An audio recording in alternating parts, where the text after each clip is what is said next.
We've just got some breaking news in from Buckingham Palace, folks. So this statement has just come in from Buckingham Palace, and I'll read it for you. It goes on to say, His Majesty has today initiated a formal process to remove the style, titles and... 4 minutes ago, a private request reached Prince William and left him furious. Meghan had not asked for renewed access, another invitation, or a restored family privilege. She had attempted to force her way into the royal succession framework by demanding recognition for her children. William read the wording once, pushed the file across the table, and declared that the demand would never be accepted. Before we go deeper into what this really means for the royal family, make sure to subscribe so you don't miss a single update. William received the proposal through Meghan's legal representatives, who sent it to the senior royal household. The Royal Succession Framework, the legal order determining who may inherit the crown, was not something a family member could reshape through pressure. Yet the proposal asked the palace to affirm Prince Archie and Princess Lilibet's positions, privileges, ceremonial protections, and future participation within the active royal structure. The prince did not see a request for clarity. He saw an attempt to convert blood connection into guaranteed influence.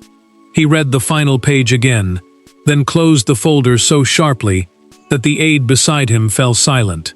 William said his children's futures would not become bargaining tools in someone else's campaign. George, Charlotte, and Louis were growing beneath expectation, and he refused to let their roles be challenged by a demand created outside royal service. Meghan believed the palace had spent years separating her children from the future it celebrated. She wanted Archie and Lilibet protected from being treated as royal when their names carried value, then ignored when responsibility and status were discussed. Her proposal insisted that distance from Britain should not erase their connection to the monarch, or their place within the family. Then William found the hidden clause. The wording went beyond recognition. It requested guaranteed future royal roles for Meghan's children, even if they remained abroad and their parents never returned to active duty. Active royal duty, work carried out on behalf of the sovereign, required service, accountability, and lifelong obligation. Granting those benefits in advance could weaken the line between inheritance and service, creating a precedent that might later be used against George, Charlotte, and Louis. William prepared to reject the proposal. Before he could act, another message quietly arrived. Meghan had sent a second version to King Charles. The dispute was no longer confined to one folder. Father and son now had to decide who held the authority to answer. But William's fury was only the surface. Beneath it stood a father protecting his children, a brother carrying old wounds, and a woman convinced the monarchy still owed her something. This was never simply a debate about names on a succession list. For William, it was about protecting George from instability, Charlotte from political manipulation, and Louis from becoming collateral damage in a family war. For Meghan, it was about ensuring her children could never be pushed into royal obscurity. And for Charles, trapped between his sons, it was about deciding whether compassion could survive when the crown itself appeared to be under pressure. William carried two burdens at once.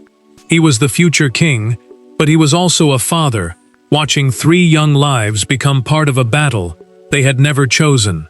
The line of succession, the legal order deciding who may inherit the crown, placed George, Charlotte, and Louis at the center of the monarchy's next chapter.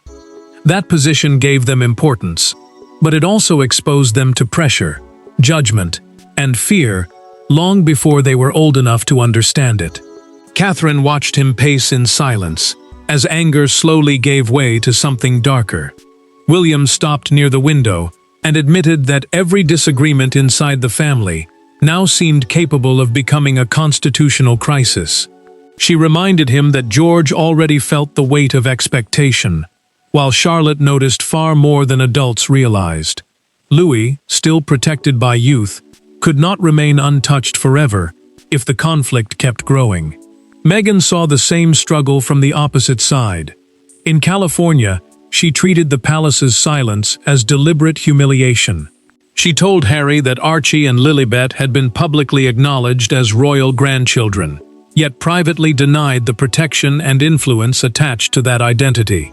Institutional protection, the official security, recognition, and support provided by the royal household, was exactly what she feared her children would never receive. Harry listened, but his expression changed when he finally read the entire proposal.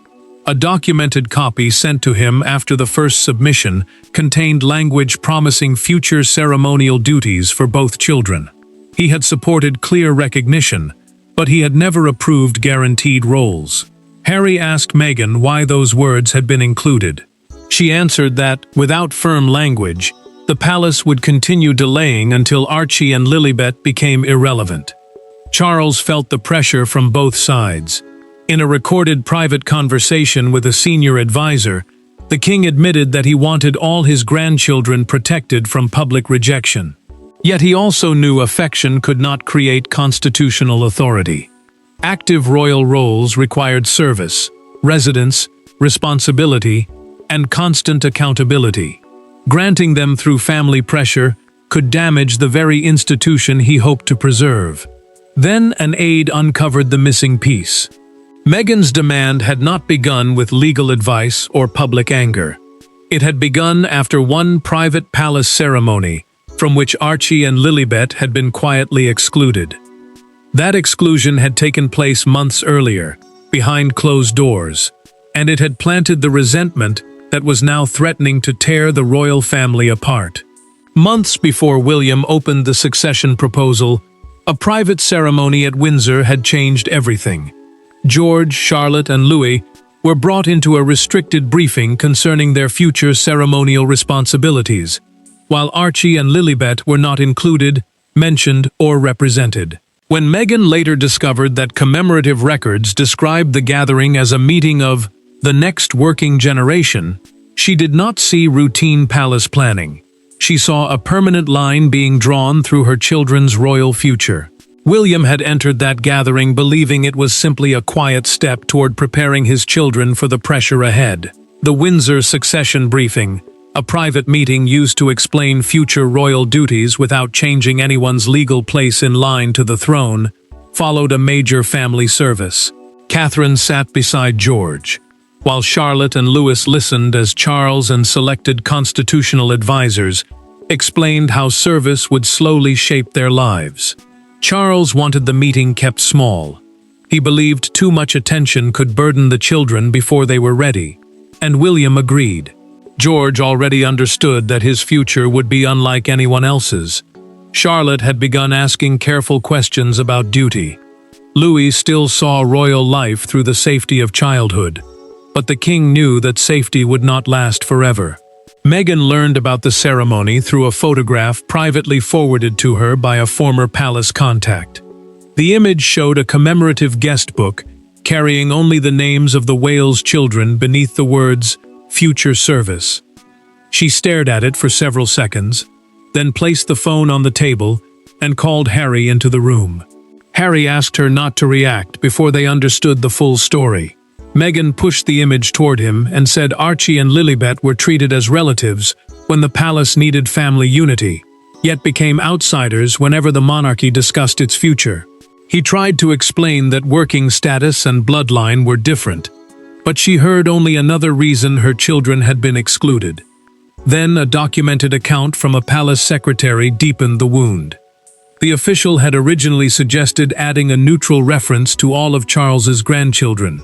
That sentence was later removed because advisors feared it would confuse family connection with active royal duty. Meghan saw the deletion as intentional erasure. She began assembling the proposal that would force the palace to define Archie and Lilibet's future in binding language. Harry warned that pressure could make the divide worse, but she believed silence had already done enough damage. William soon discovered that the demand had been built around the Windsor ceremony. He requested a direct meeting with Meghan and insisted that no lawyers, representatives, or aides be present. The buried grievance was finally about to enter the room, and this time neither William nor Meghan would have anyone standing between them. The confrontation took place in a private sitting room, with no lawyers, no cameras, and no palace officials to soften the words. William stood beside the table, with Meghan's proposal unopened before him. She entered expecting resistance, but not the depth of his anger. When she said her children were being deliberately pushed out of their inheritance, he moved the folder toward her and replied that succession was not a weapon, royal service was not a birthright, and his family would not be threatened. Charles had urged them to meet before the dispute escaped into public view. Meghan returned to Britain believing a direct conversation might force the palace to acknowledge what formal letters had failed to achieve. William agreed only under strict terms. The discussion would remain focused on the children, the proposed declaration, and the difference between succession rank and working status, the distinction between a person's legal place near the crown and an official role earned through active service. Meghan spoke first. She accused the palace of celebrating George as the future, while treating Archie and Lilibet like distant names expected to remain quiet and grateful. She said her children were remembered when family unity helped the monarchy, then ignored whenever duty, protection, and long-term relevance were discussed. Her voice tightened as she insisted that silence had become another form of exclusion. William did not retreat. He told her that she was demanding guaranteed influence without accepting residence, scrutiny, responsibility, or lifelong service. The prince said George's position already carried pressure no child should have to bear, while Charlotte and Louis were growing beneath the same public weight. He would not allow their futures to become part of a campaign built around resentment. Meghan then revealed the threat she had kept outside the written proposal. In a recorded account prepared for her communications team, she had authorized the Windsor ceremony details to be released if the palace refused to provide a public assurance protecting Archie and Lilibet's royal standing. She said the truth would show how deliberately her children had been excluded. William's anger sharpened. He opened a separate note and disclosed that Harry had privately questioned the proposal's strongest clauses during a documented conversation with a royal intermediary. Her husband had supported recognition, but not guaranteed ceremonial roles. Meghan went silent because the revelation proved she did not have complete support inside her own household. The room changed in that moment. William set his pen down and refused to sign the declaration. He told Meghan that the decision no longer belonged to either of them. Final authority now rested with Charles and the Constitutional Council, the advisors responsible for protecting the Crown's legal structure. William had drawn his line, but the Crown's final answer would depend on a king whose heart and duty were pulling him in opposite directions. King Charles sat alone with two papers before him. One was Meghan's demand, filled with language about equality, protection, and inheritance. The other was William's rejection, warning that the proposal could blur the monarchy's future structure. For several minutes, the king said nothing. Then he removed his glasses, pressed his fingers against his eyes, and admitted that whatever decision he made would wound one son, strengthen the other, and leave his grandchildren carrying the consequences. Charles still held the power to define household roles, ceremonial participation, royal styles, and access. Yet he could not simply rewrite the legal succession, because any true change to the order of inheritance would require parliamentary action. William, meanwhile, controlled much of the monarchy's future planning, because the burden of preserving it would one day pass directly to him. That made this more than a family dispute. It was a fight over who would shape the next reign. The king felt the weight of that truth. Years of anger between his sons had now hardened into a crisis, involving children who had done nothing to create it. Archie and Lilibet were being discussed as constitutional problems. George, Charlotte, and Louis were being treated as symbols of defense. Charles hated that the youngest members of the family had become the price of adult resentment. Camilla entered quietly and read both papers. She urged him not to make a compassionate promise that William would later be forced to withdraw. The Queen Consort warned that temporary peace could create permanent instability. If Charles guaranteed future roles now, the future king might one day have to reverse them, turning today's kindness into tomorrow's humiliation. The constitutional advisors then delivered their documented opinion. Meghan's proposal combined two very different things: legally protected succession positions and privileges reserved for active working royals. A working royal is someone who performs official duties on behalf of the crown and accepts public scrutiny, residence demands, and lifelong responsibility. The advisors concluded that the proposal blurred that boundary on purpose. Charles finally made his decision. Archie and Lilibet's lawful places in the succession would remain respected. Their connection to the family would not be denied.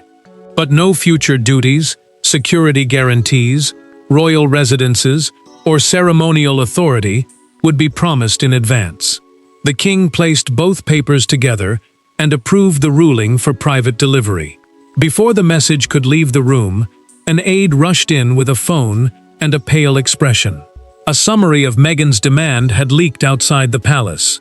The king had finally chosen his answer, but the moment the secret escaped the palace walls, control passed from the family to the world. The first alert appeared before sunrise. Within minutes, Meghan's succession proposal was being described as an attempt to claim permanent royal power from abroad. At Windsor, William read the headline without speaking and immediately asked who had leaked the papers. In California, Meghan stared at her phone as messages multiplied, then realized the story had escaped without the explanation she believed justified it. The private battle had become a public verdict before either side was ready. William ordered palace staff to preserve every email, visitor record, and draft copy connected to the proposal. An internal investigation, a formal review used to trace how confidential royal material escaped, began within minutes. The prince understood why the breach mattered. If private constitutional papers could be leaked during a family dispute, then every future royal decision could be manipulated through public pressure.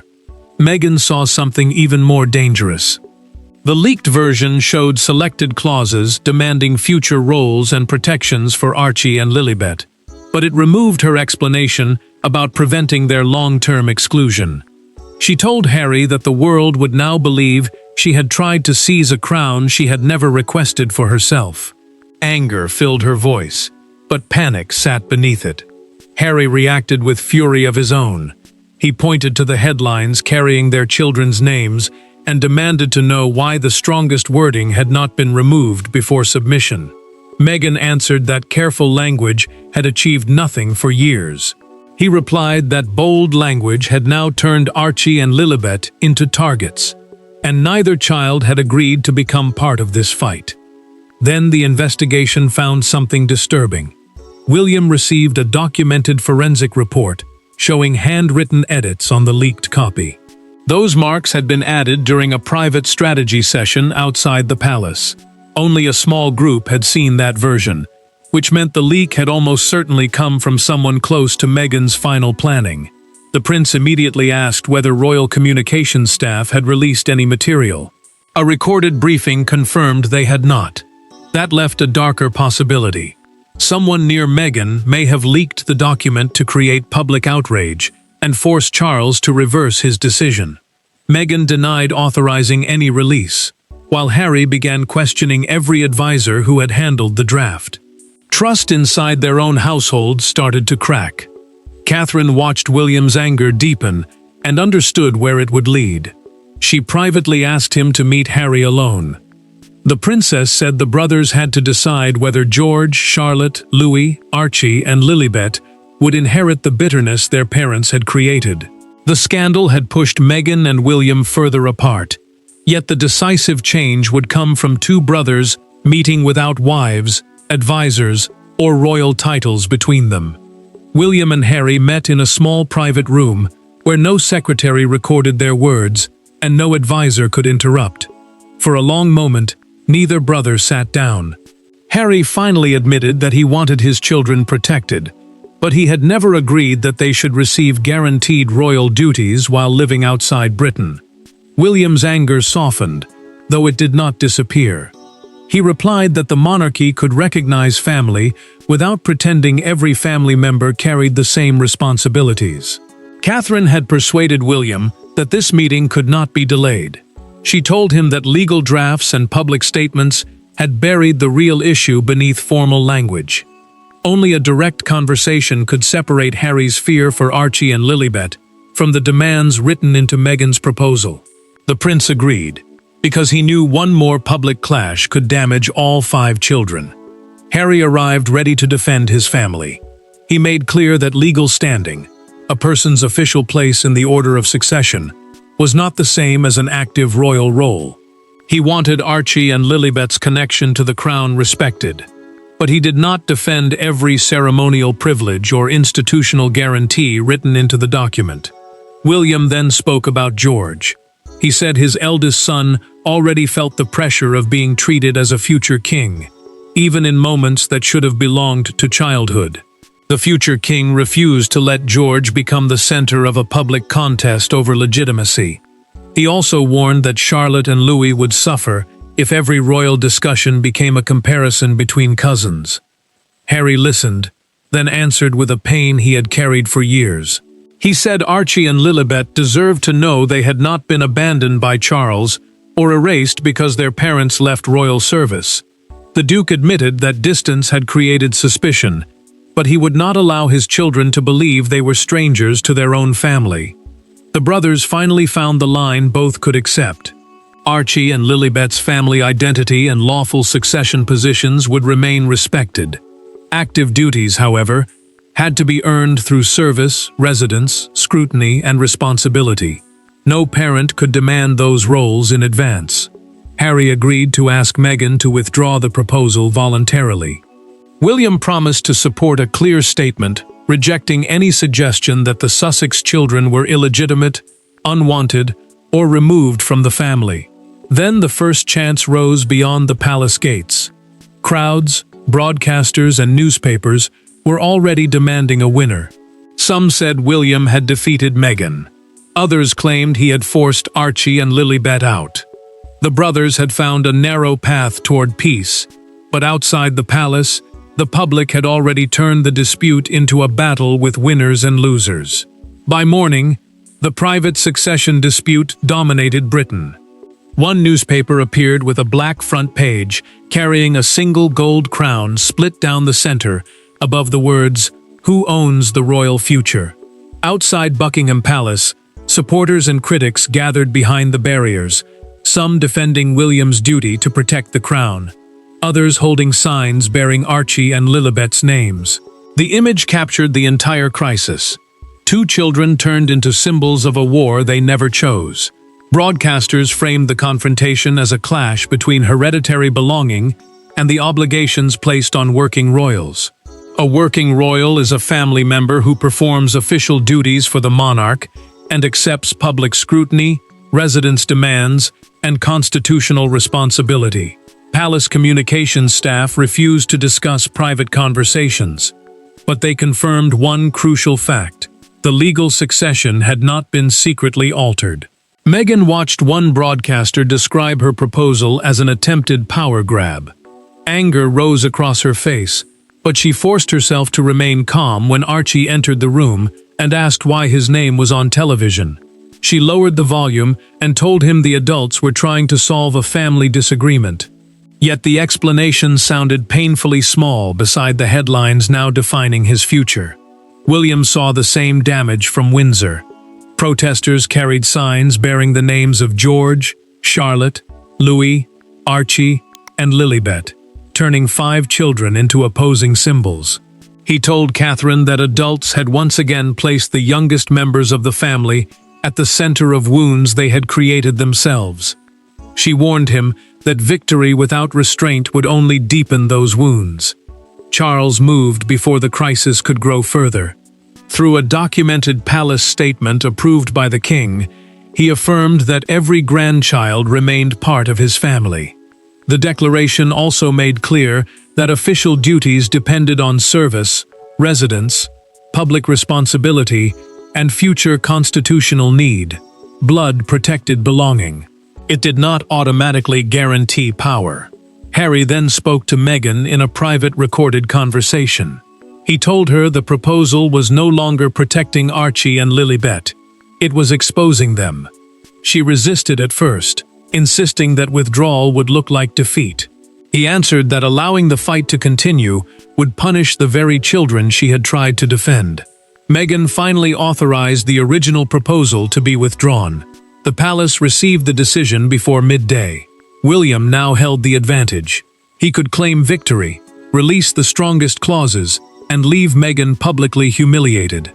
Or he could end the conflict without turning her defeat into another family wound. The crown had survived the public storm, but its moral judgment would be determined by what William did when he finally held the power to end the fight. William could have used the moment to destroy Meghan's credibility. He had the rejected proposal, the constitutional opinion, Harry's private disagreement, and the support of the palace. Instead, he chose a colder but more disciplined victory. The final statement did not name Meghan, condemn her, or question her children's legitimacy. It simply established the rule that ended the conflict. Royal blood may determine a place in the family, but only service, sacrifice, and responsibility can create an official role. Charles released the final declaration with language designed to end the crisis without deepening the family wound. A final declaration, the official written decision issued in the monarch's name, confirmed Archie and Lilibet's existing positions in the succession. It also rejected guaranteed duties, taxpayer-funded privileges, royal residences, security promises, and automatic participation in state ceremonies. William publicly supported the ruling. The prince confirmed that the future monarchy would be shaped by active service rather than emotional pressure or private demands. His message was firm because the crown could not promise authority to children before they were old enough to choose duty. It was also restrained because he refused to treat family belonging as something that could be erased after conflict. Meghan received the final wording in silence. At first, she felt defeated. The guaranteed influence she had demanded was gone. Yet she also recognized that Archie and Lilibet's identity had been protected without tying them to obligations they might never want. Her proposal had failed, but the palace could no longer speak about the future while pretending her children did not exist. Harry told her the withdrawal had prevented a permanent rupture. In a private recorded conversation, he said Archie and Lilibet would now be free to decide their own relationship with Britain when they became adults.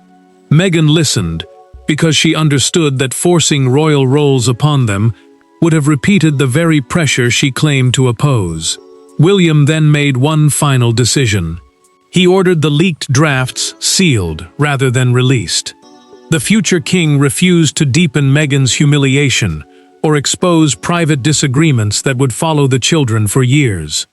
In a final private message to Harry, he wrote that every child would remain family, but no parent, including himself, had the right to manufacture royal authority on a child's behalf. The confrontation ended there. Meghan's proposal was formally withdrawn. Charles's decision was accepted. The succession remained unchanged. William protected the working monarchy without denying Archie and Lilibet their blood connection. This crisis proved that the modern crown could not survive through blood alone. It required boundaries, duty, restraint, and the courage to separate family love from constitutional power. William's fury began the conflict, but his refusal to humiliate his opponents ultimately ended it. There was no further demand, no hidden appeal, and no unfinished battle. The crown had spoken, the family boundaries were fixed, and the royal future belonged to those prepared to serve it. Thanks for watching. Please don't forget to like and subscribe, and we will see you in next one.